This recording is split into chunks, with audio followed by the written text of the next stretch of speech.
GettingPositiveKarmaNow.com presents Bhagavad Gita for All, a lecture series by Nala Narula, recorded in front of a live audience.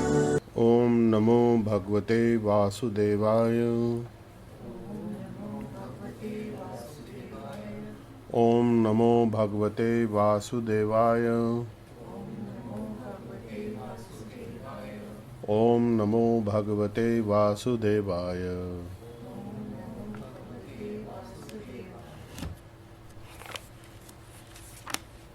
So we had looked at chapter 2, text 28 last time. That's where we had concluded. And the text 28 of the Bhagavad Gita, it said that all the created beings, the ones that are in bodily form, are unformed, unmanifest in the beginning, and they have a form in the interim state temporarily, and then when that bodily form is destroyed, they are unmanifest again. So in other words, the soul is taking on bodies and discarding them as they become of no more use. But the soul continues, so it is like discarding old garments and taking on new ones. So what is the need to lament for anything?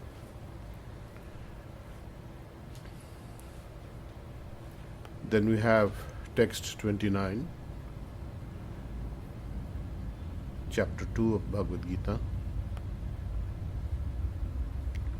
Ascharyavat pashyati kaschitenam Ascharyavat vadati tatha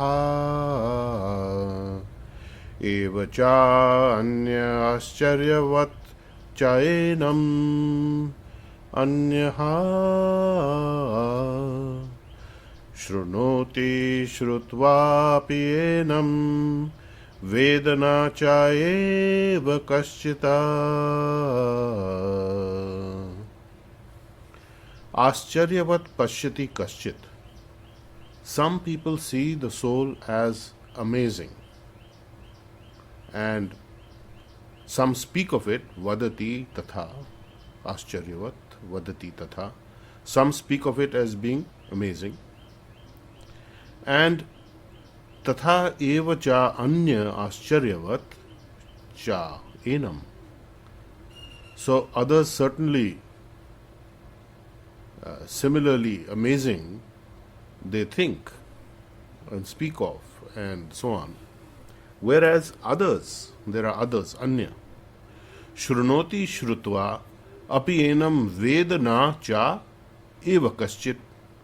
That even though they hear about it and having heard about it, they do not know, they do not understand anything about the amazing qualities of the soul.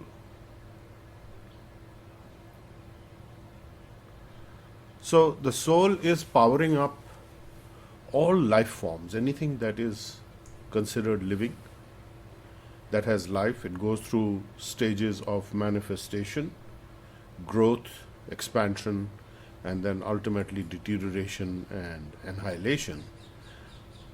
The central stimulating agency for that whole process is the soul self. So whether it's in a small form like a bacteria or a virus, or in a plant, or in a huge animal, or in a human being, or anything that is considered to be living. So without this spark of the soul, the life cannot actually manifest in bodily form. The soul is atomic in nature. We had discussed, it was said it was 1/10,000th the tip of a human hair. If you take the tip of a human hair, divide it into 10,000 parts, and then it is a very, very tiny molecular soul.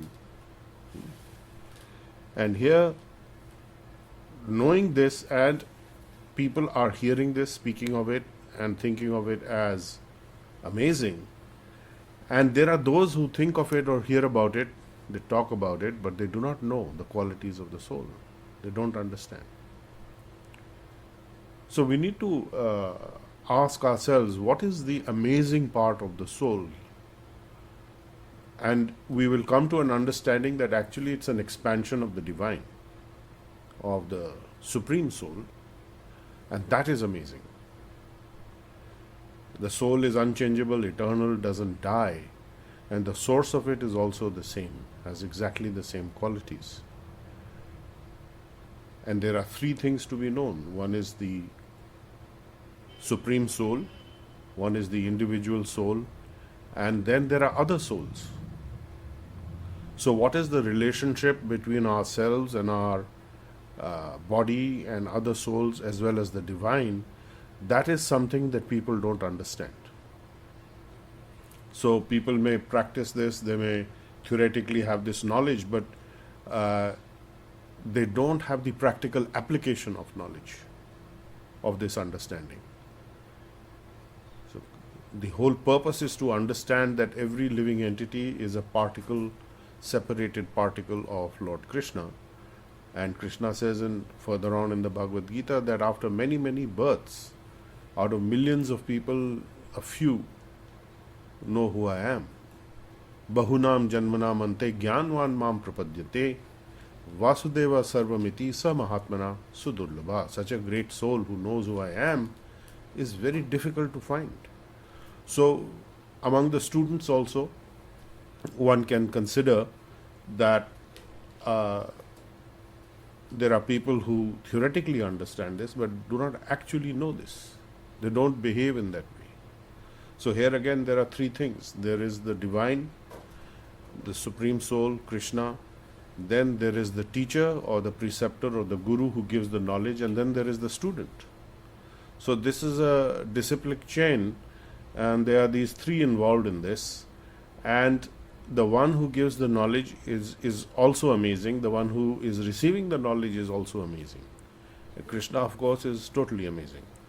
So how does that impact our lives in terms of our understanding and our appreciation of the various qualities of the soul, including the immortal aspect, which is what is being discussed here. Because people are in illusion caused by Maya, by material nature, they don't have this understanding. They have some theories, they have some speculations, and ultimately they are thinking they themselves are as good as the divine or very close to being as good as the divine, and that is a completely illusory state and not going to be successful. So it requires a lot of effort. It requires a lot of effort in the sense of work, not effort in terms of difficulty, but a lot of, you can say, sacrifice, a lot of cleansing, a lot of penance, a lot of working towards it. But ultimately, the soul, the knowledge of the soul self can come only through the grace of the spiritual master and the divine. And that is, or the grace of somebody who is acting in the position of a spiritual master by giving guidance, which is considered to be a highly elevated soul, a pure devotee, you can say, of Krishna. So then we have text number 30.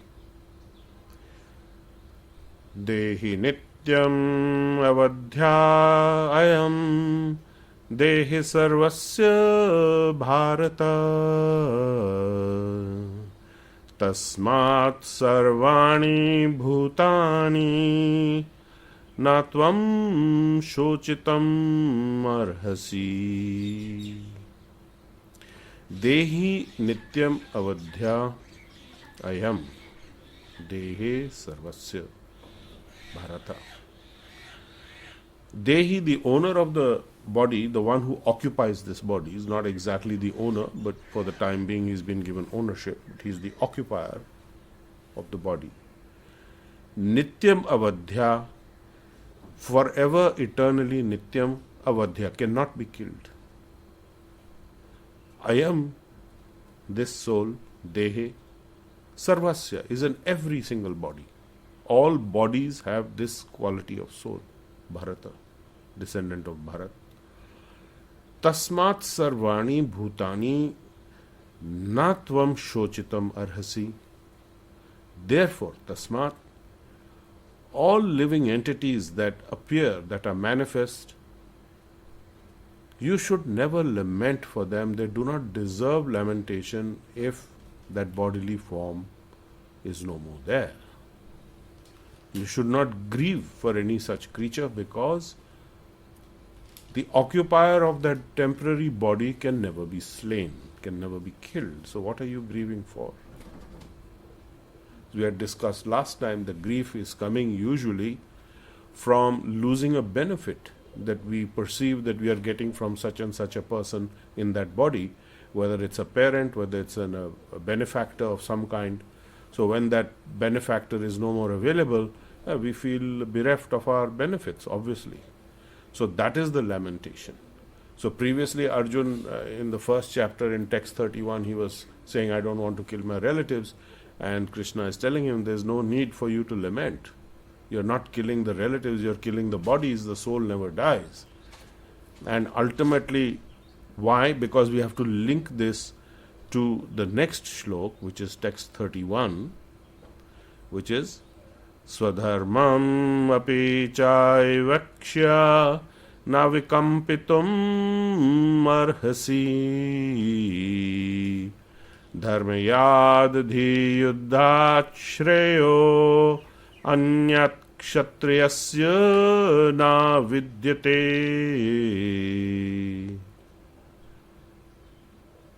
So this is because we are considering your specific duty as a Kṣatriya, as a person who is fighting for religious and righteous principles, and so therefore you cannot hesitate, you should not hesitate to fight.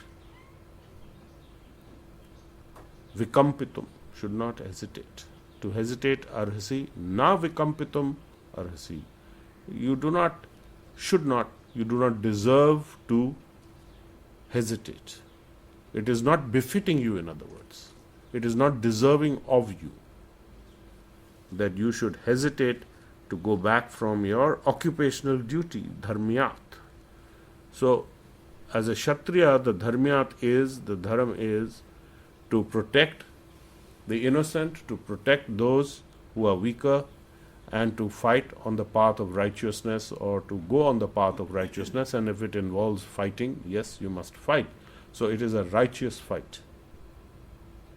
It is not random, it is not whimsical, it is not something that you made up from your own mind according to your own rules and regulations. It is a prescribed duty.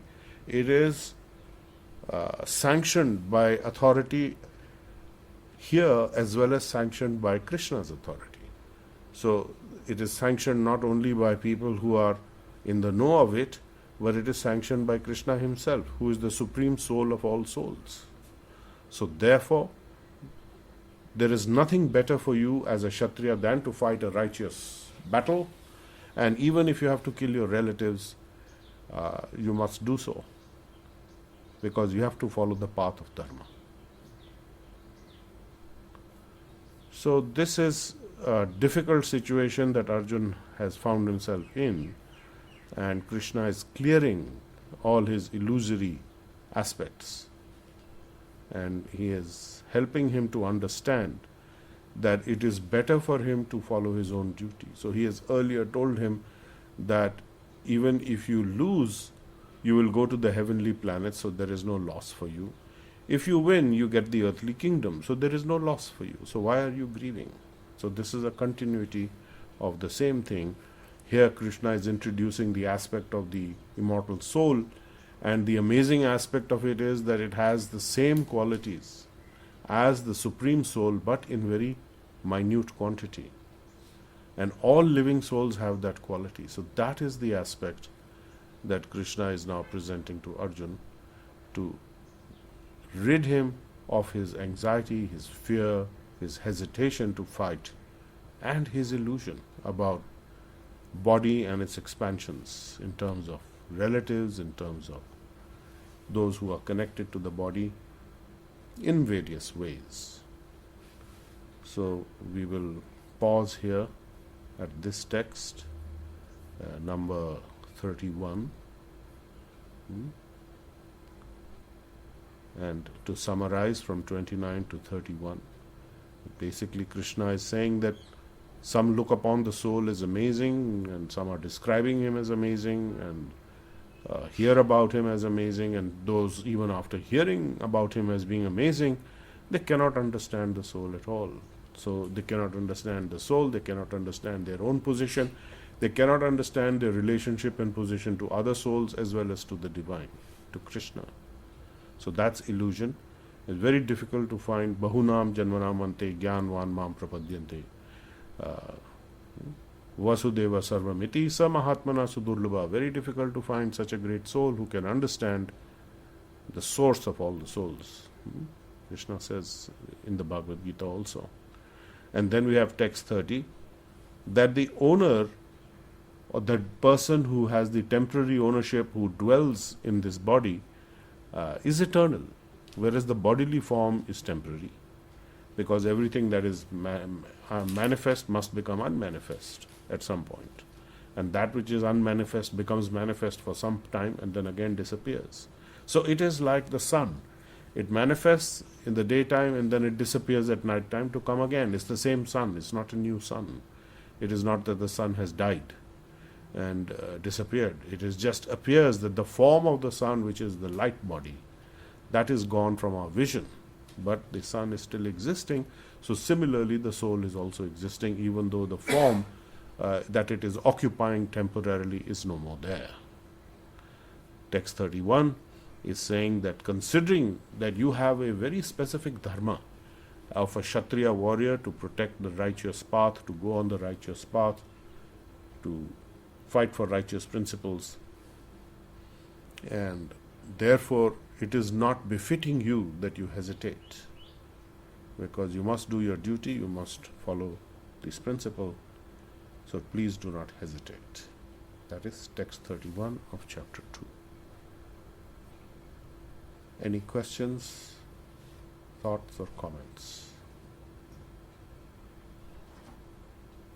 So when you feel like before I came to Nikhil, I feel even now sometimes when I feel unloved and when I keep my hands on my heart, it is my soul connection that I'm feeling the love energy, and then Yes, you are connecting to your soul self, and you are connecting to the super soul self's energy, which is the Reiki, the energy of Krishna coming to you.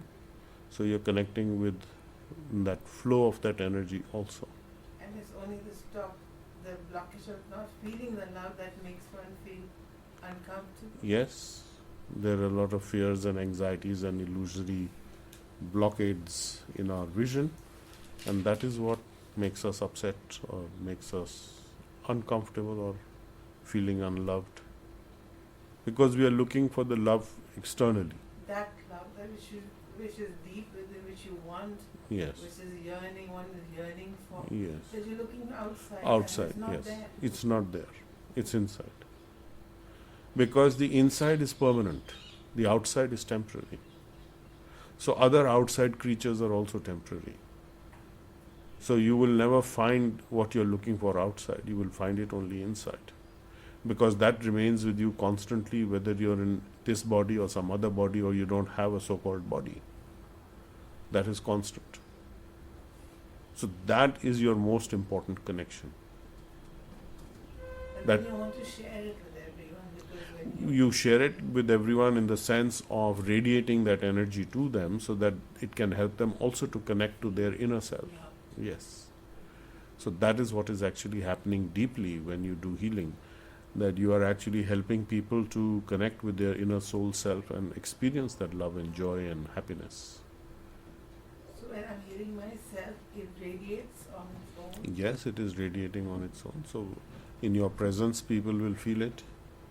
And as much as you radiate consciously or automatically or naturally, that much also people will feel it. If they are receptive, if they are in illusion, if they have barriers, they are not going to receive it much. They are not going to be conscious of that, let me say. They will not be so conscious of it, but they will receive it at some form. It will go and help and change their karma in some way.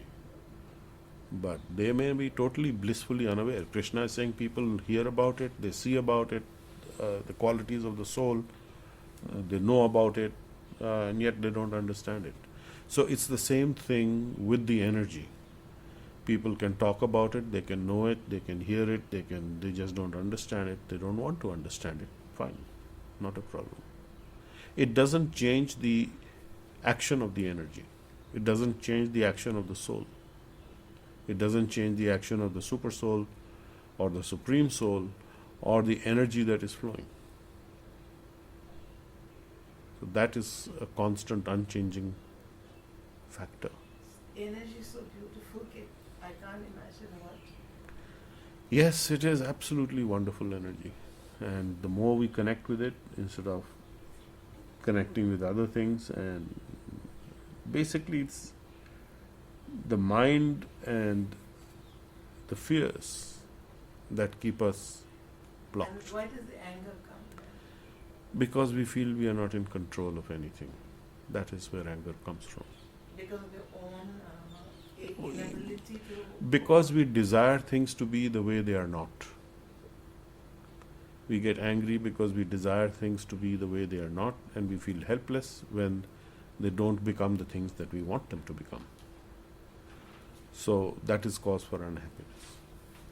So the cause for unhappiness is this only, that I am wanting things to be different from what they are today, and I am helpless to change it. But as a healer, you are never helpless. You can always channel healing to it, and whatever the outcome, you will be in a good place. The point is of being in a good place internally, regardless of the outcome. So if you are channeling the healing, whatever is the outcome, it doesn't really matter, because that has a different program running. That is your destiny program. And you are altering it definitely by doing the healing, but there is a load of stuff that is happening from the past. The pressure from the past is coming. And at the same time, you are working with the healing energy to rectify and harmonize that. And to the extent it is rectified and harmonized, it will go in the direction that is pleasing to you. Whether you want it originally or not, we don't know. You may or may not want it, because we are not infinitely knowledgeable. We do not know. We may ask for something and then later decide, okay, this was not such a good asking, because I don't really want it. It's creating more trouble maybe, or it's just I've lost interest. So many things like that will happen. So if you send the healing to whatever the desires are, and have this idea that I want this to happen the way, I would like this to happen, but I'm okay here, but I'm doing my job. I'm on the path of sending healing for whatever my desires are. And whatever the outcome, I shall want that outcome. I need to want that outcome. Yes, I will be satisfied with that. I'm not going to sit still, certainly, but I will be okay with that. I'll be fine with that.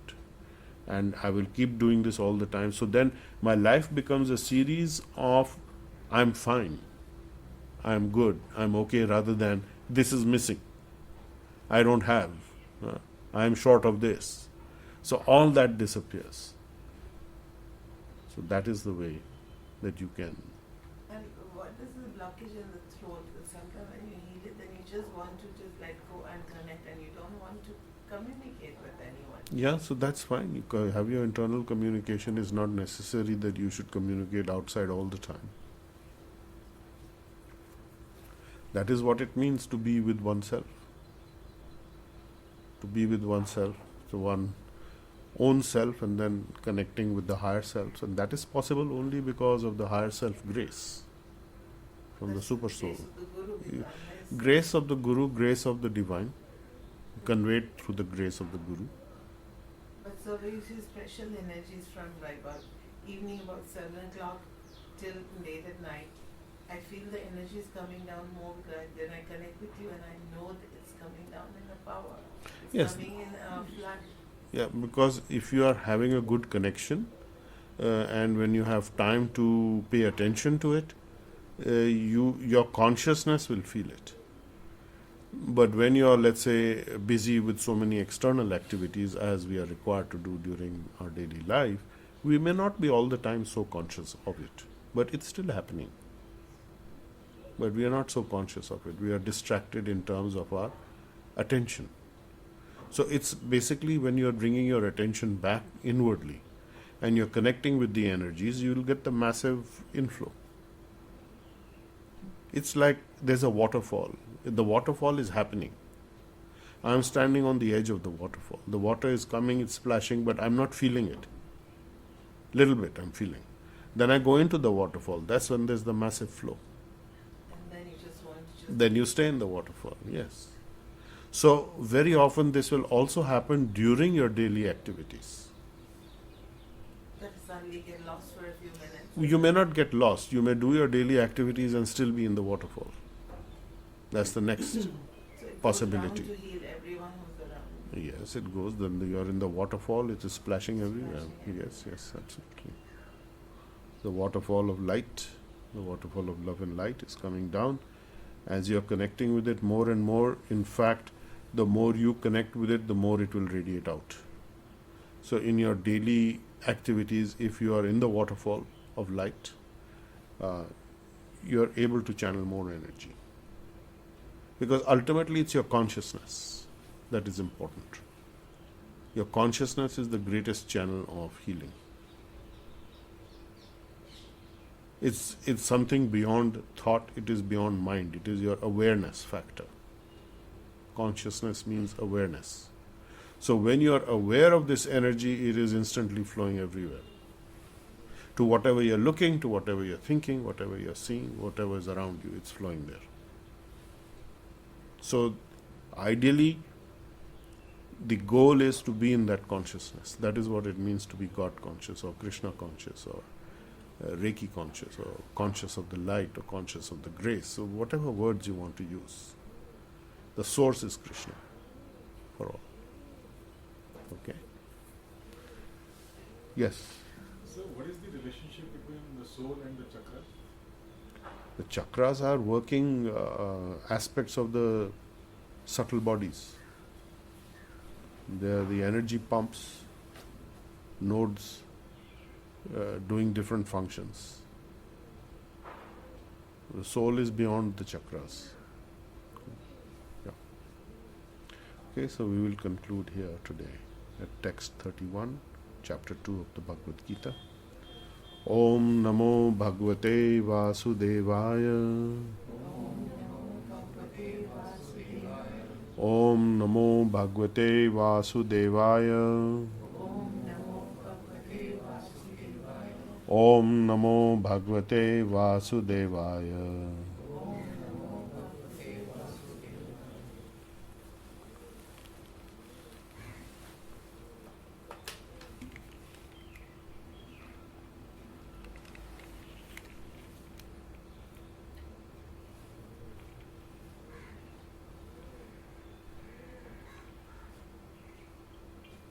हाँ जी दे देंगे इसको.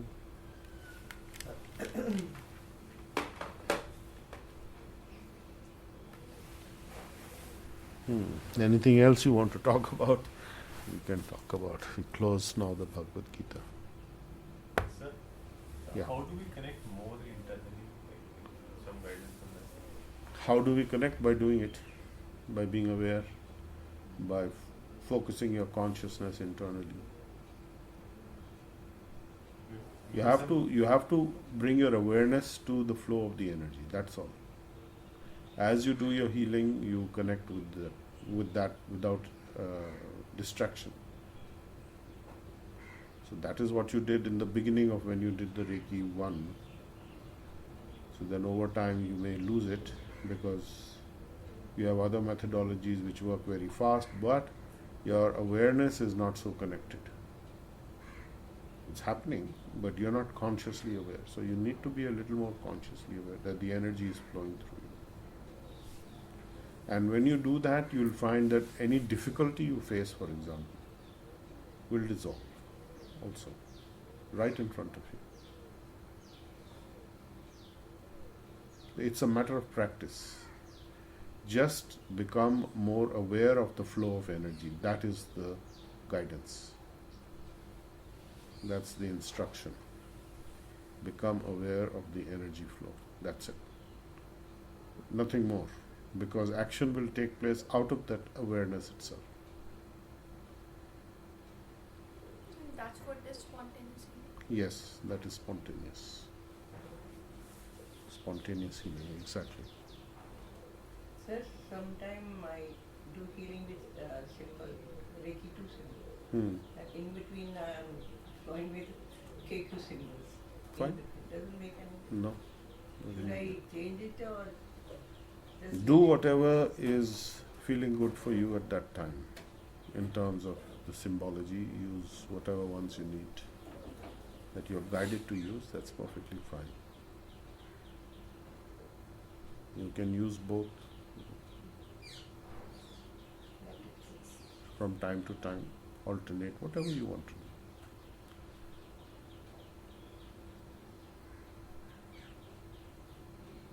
As you progress as healers, you will get the guidance. There's nothing right or wrong about that. For a particular time, you may want to use a particular energy connection, and at another time you want to use another energy connection. That's fine too. Not a problem.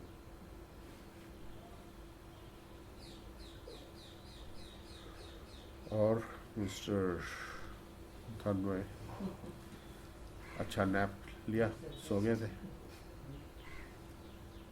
little snooze. आज छुट्टी है? Yes. So you did not sleep very well, or you slept well? He slept last night. He slept Late. late. लग रहा है. क्या हो गया? He was watching movie, some Bruce Lee Masters movie. Oh, Bruce Lee. No, Iron Man?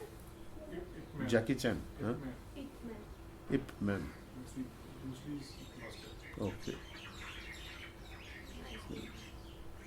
Tata sky recording रख लो.